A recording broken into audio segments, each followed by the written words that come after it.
நேரம் தவறாமை, நேரத்தின் அருமை. இத பத்தி எனக்கு தெரிஞ்ச கருத்துக்களை இங்க நான் சொல்றேன். ஏன் இத சொல்லணும்னு நினைக்கிறேன்னா, இன்னைக்கு இருக்கிற காலகட்டத்துல இன்றைய இளைஞர்கள், மாணவர்கள் நிறைய பேர் நேரத்த மதிக்கிறது இல்ல. மற்றும் நிறைய பேர் உடல் ஆரோக்கியத்தை பத்தி நினைக்கிறது இல்ல.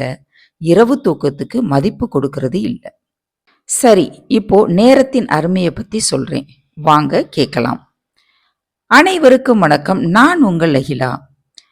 நான் சொல்லும் இந்த கருத்து பிடிச்சிருந்தா கண்டிப்பா சேனலுக்கு சப்போர்ட் பண்ணுங்க. நன்றி. நேரம்னா என்ன?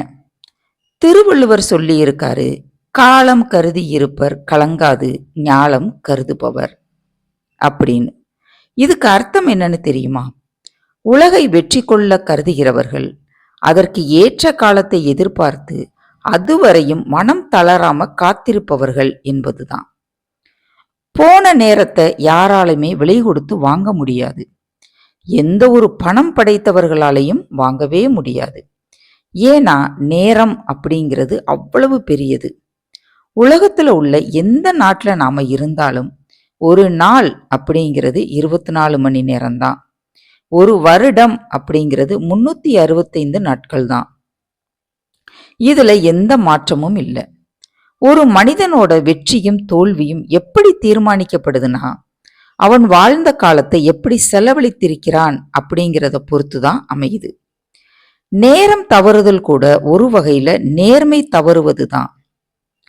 ஒருவரை சந்திக்க 10 மணிக்கு அப்பாயின்மெண்ட் எடுத்திருக்கு. அதுல 11 மணிக்கு போய் சந்திச்சா அவங்களோட நேரமும் வீணாகி நம்மளோட நேரமும் வீணாகி போகுது. உலகத்துல உள்ள பெரிய தலைவர்களையெல்லாம் கவனிச்சு பார்த்தோம்னா அவங்க நேரத்தை கணக்கிட்டு செலவழிப்பவர்களாகத்தான் இருப்பாங்க. 3 மணிக்கு எந்திரிப்பவன் முனிவன், 4 மணிக்கு எந்திரிப்பவன் ஞானி, 5 மணிக்கு எந்திரிப்பவன் அறிஞன், 6 மணிக்கு எந்திரிப்பவன் மனிதன், 7 மணிக்கு எந்திரிப்பவன் எருமை. நேரம் என்பது கடவுள் கொடுத்த அற்புதமான வாழ்க்கை. எப்பவும் தூங்கிக்கிட்டே இருந்தா எப்படிங்க வாழ்க்கையில ஜெயிக்க முடியும்? அதிகாலையில எந்திரிச்சுதான் பாருங்களேன். வெற்றி பெற்றவர்கள் அத்தனை பேருமே காலையில சீக்கிரமா எந்திரிப்பவர்களாகத்தான் இருப்பாங்க. இதுக்கு மாற்று கருத்தே கிடையாது. அமெரிக்கர்கள் நேரத்தோடு பணத்தையும் சேர்த்து வாழ்றாங்க. ஐரோப்பியர்கள் ஒவ்வொரு வினாடியையும் வீணடிக்காம வாழ்றாங்க. அதெல்லாம் வல்லரசு நாடாக இருக்குதுல்ல. நம்ம நாடு வல்லரசு நாடா ஆகணும்னா நாம ஒவ்வொரு நேரத்தையும் ஒவ்வொரு வினாடியையும் கவனமாக விழிப்புணர்வாக செலவழிக்க வேண்டும்.